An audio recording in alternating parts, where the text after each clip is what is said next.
A318, A319, A321 Potable Water System, draining without electrical power. Open the potable water service panel. No indication will be shown on the gauge. Remove the cap of the potable water fill and drain port. Turn the fill and drain control handle to the drain position and pull it out. Open the forward drain panel and operate the drain valve control handle to the open position. Water will flow from the two ports, but the main quantity will come from the potable water service panel. The water should be collected in a container. The quantity indicator will not show the decreasing water level. When the tank is completely empty, push the fill drain control handle in and turn it to the normal position.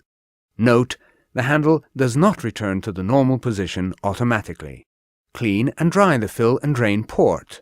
Put the cap on the potable water fill and drain port. Clean and dry the panel areas.